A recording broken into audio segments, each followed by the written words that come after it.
আমাকে তোমাদের এই ইভেন্টটায় ডাকে কেন ডেকেছো? ওই তুমি একটা কথা বললে না, যে তোমাকে দেখে যাতে ওদের মনে হয় যে না না পড়াশোনা করি।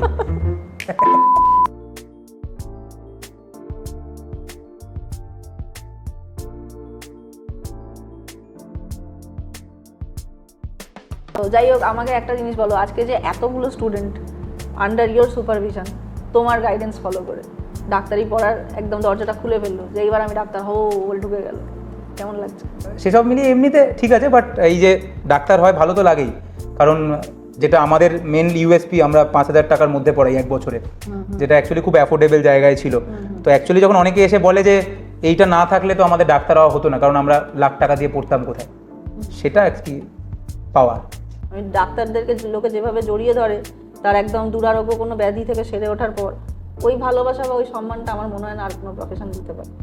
অক্সিজম আরও অনেক মানে অ্যাসপায়ারিং ডাক্তারদের কি বলবো ভবিষ্যতের দরজা হয়ে উঠুক, তুমিও তাদের গুরু হয়ে ওঠো, আর আরো অনেক রোগীরা যেন তোমাদের হাত থেকে ভালো চিকিৎসা পেয়ে সুস্থ হয়ে যান, এই কামনা রইল।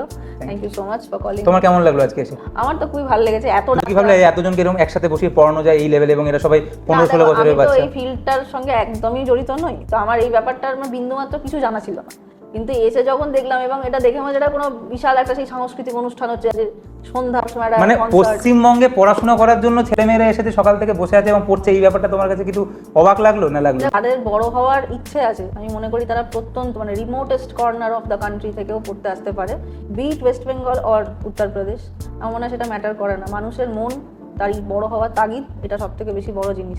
আর যারা এখানে এসছে, যারা অলরেডি কোয়ালিফাই করেছে ডাক্তার হওয়ার জন্য, আমার মনে হয় তারা প্রত্যেকে ইকুয়ালি ট্যালেন্টেড এবং তারা প্রত্যেকে তাদের অ্যাসপিরেশন খুব strong to be good doctor.